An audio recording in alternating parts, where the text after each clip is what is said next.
Alvasti Qo'nchoq. Avtori Sherzod. 22-qism.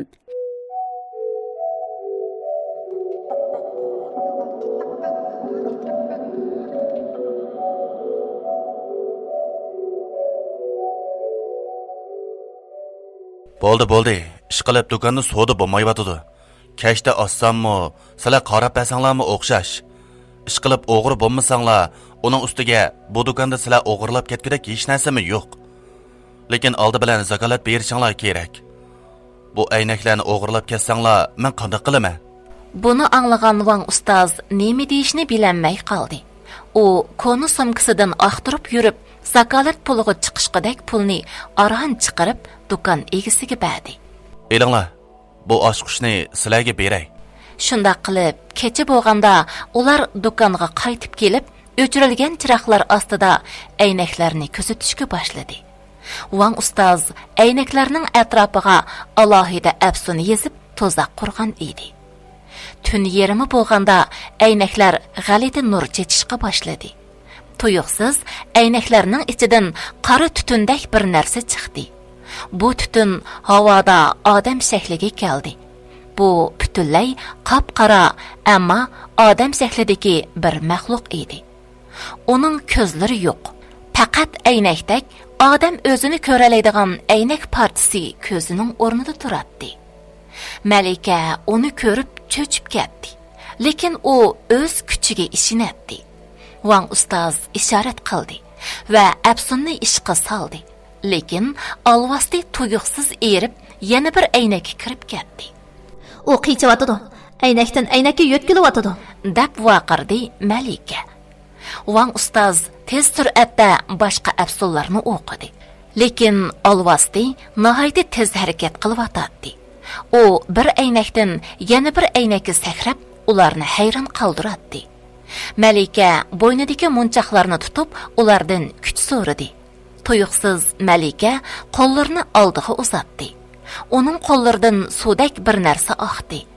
Bu suyuqlik havoda aynakka o'xshash paqirashga boshladi. Malika bu suyuqlikni alvastining kirgan aynakiga eqitdi. Ondan u qo'lini aynakning ichiga sungan edi, u aynakning ichiga kirib ketdi. Men aynakning ichiga kiraladim, deb vaqirdi Malika. Men aynak alvasining dunyosiga kiraladim. Qizcha, to'xta. Bu xatarlik, dedi Wang ustoz, lekin kechikkan edi. Malikaning qo'lidan oqqan suyuqlik butun aynakni qoplab, aynak yo'rib ketdi. Shunda qilib, u aynakning ichiga kirib ketdi. Qizcha, to'xta. Unda qimba, deb vaqirdi Wang ustoz, ammo bak kechikkan edi. Malika aynakning ichiga kirganda o'zini g'alati bir dunyoda ko'rdi. Yaxshi. Sen mening dunyorimga kirishga petini olibsan.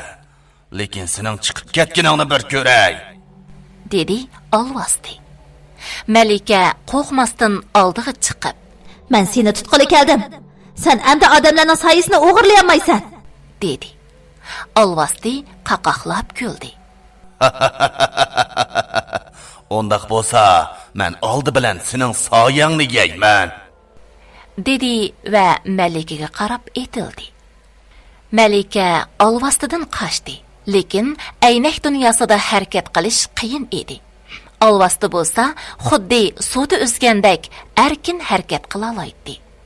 Alvasti Malikaga yaqinlashib, uning soyasini tutmoqchi bo'ldi. Malika munchoqlarni ishlatmoqchi bo'ldi. Lekin bu dunyoda munchoqlarning kuchi ojizlab ketgan edi. Bu mening dunyorim.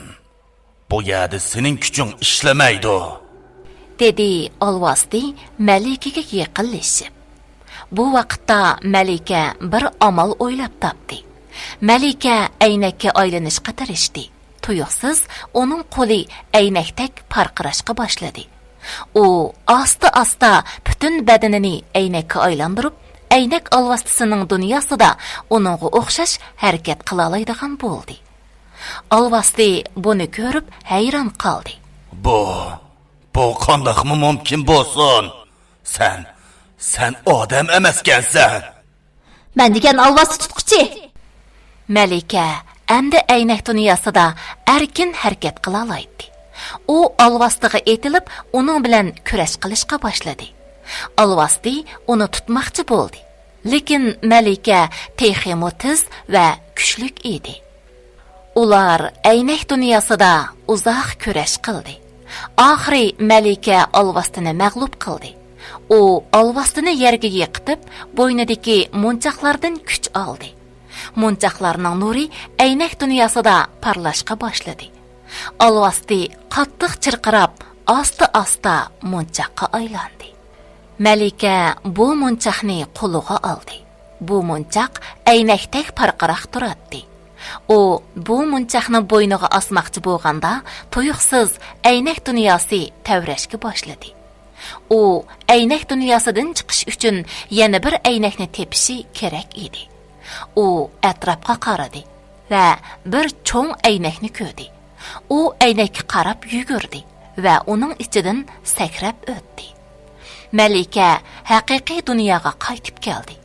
Uning badani әйнәkdan chiqib, Wang ustozning oldiga tushdi. Qizchoq, sen oxir qaytib chiqding. Dedi Wang ustoz xo'shal bo'lib.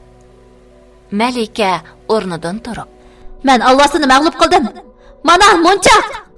dedi qo'lidagi әйнәkdek munchoqni ko'rsatib. Malika munchoqni bo'yniga osdi. Munchoq boshqa munchoqlar bilan birlashib parqirashga boshladi. Sen qanday his tuyg'uda bo'layapsan? deb so'radi Wang ustoz ansirgan holda. Men o'zimni texmi kuchli his qilyapman. Lekin ansirmang, men bu kuchni kontrol qila olmayman. Wang ustoz beshini lingshitdi. Yaxshi. Sen o'zingni kontrol qila olsanglar, bu kuch seni alvastıga aylantirib qo'ymaydi. Lekin sen har vaqt ehtiyot qilmasang bo'lmaydi. dedi Wang ustoz. Wang ustoz bilan Malika bu do'konda tong atqizdi. Do'konning egisi kelgandan keyin Wang ustoz uningdan zakolat pulini qaytirib olgandan keyin yana bu shahardan ayrildi. Malika va Wang ustoz alvastisini yengib shahardan ayrilgandan keyin avtobusda keyingi manzilga qarab ketib o'tadi. Malika derazadan sirtqa qarab bo'ynidagi munchoqlarni tutib turadi. Har bir munchoq bir alvastining kuchini o'ziga mujassamlagan bo'lib, ulardan nur chaqnab yorib turadi.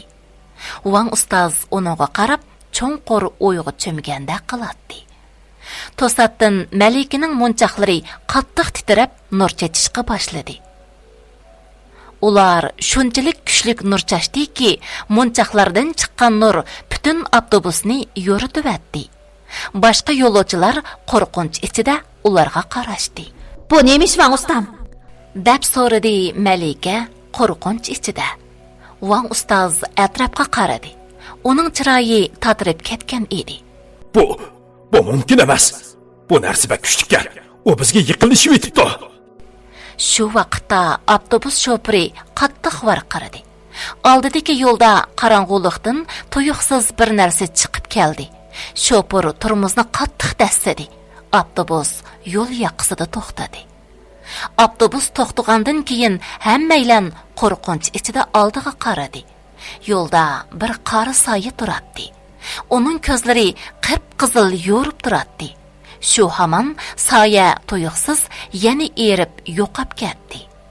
Wang ustoz darhol o'rnidan turib, Qizchoq, tez bo'l. Biz avtobusdan tushib ketishimiz kerak.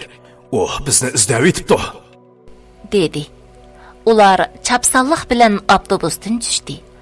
Atrof qop-qorong'u bo'lib, ular tog'liq bir rayonda to'xtagan edi. Atrofda odam yo'q. Faqat shamolning shivirlagan ovozila anglanib turadi. Boyi bizni birsi izlab yetibdi deganda qildingizmi? Bizni kim izlab yetibdi? Wang ustoz cho'nqur o'xtatib, ishlar mening o'ylaganimdan tez yuz beryapti. Mening u deganim boshqa bir emas. Dal alvaslarning shohi. U barliq alvaslarning podshohi. Alvaslar dunyosining hukmroni. Biz uning qo'l ostidagi bak ko'p alvasini o'ldirib o'tdik. Shunga u bizdan qisos olmoqchi bo'layotgandek qiladi. Malika hayron bo'lib, Ondaqda biz uni yengalaymizmi? Meni munchoqlarim amtixi sizning putuklaringiz bo'lgandan keyin dedi. Wang ustoz beshini chayqadi. Yo'q, Biz hozir uningga tankilanmaymiz. U biz o'ylagandan kuchlik. Biz oldi bilan yaqin atrofdagi Dogvan saroyiga berishimiz kerak. U yerda balki qadimki olvostani tutishning sirlari saqlangan bo'lishi mumkin. Shu sirlarni bila olsaklar, ondan olvost podshohi bilan kurash qila olamiz. Ular qorong'ulikda piyoda mengishga boshladi. Wang ustoz qo'lidagi qadimgi kompas bilan yo'l boshladi. Ular kichik bir tog' yo'li bilan mangdi. Yo'lda Malika to'satdan quloqlari insonlar anglayamaydigan ovozlarni anglayalaydigan, ko'zlari qorong'ulikda aniq ko'ra oladigan bo'lib qolganligini his qildi. U to'satdan to'xtab qoldi. Vang ustam, men o'zgarayotganda qilaman. Agar men rasla alvosiga aylanib qolsam, qanday qilamiz? deb so'radi Malika qo'rqinch ichida. Wang ustoz uningga qarab qo'ydi. Qizchaq, agar undoq bo'lib qolsa, men cho'qim seni qutqizaman. Va'da beray. Lekin sen cho'qim irodangni kuchaytirishing kerak. Ichingdagi olvostining kuchini kontrol qilishing, uni seni kontrol qila olishiga yo'l qo'ymasliging kerak. Ular kechichi to'xtamay yo'l mengib, tong atqanda tog' bag'ridagi kichik bir yeziga yetib keldi. Yezida bir g'alati jimjitlik hukm suratdi. Ular yeziga kirganda tuyuqsiz bir yashangan momay ularning oldiga chiqdi. Sizlar bu yerga kelmasliginglar kerak edi. Bu yer qarg'ishga uchirgan, dedi momay titragan ovozda. Wang ustoz momaydan sababini so'radi. Momay tatib so'z qilishdan avval atrofga ehtiyot bilan qarab, ularni uyga taklif qildi.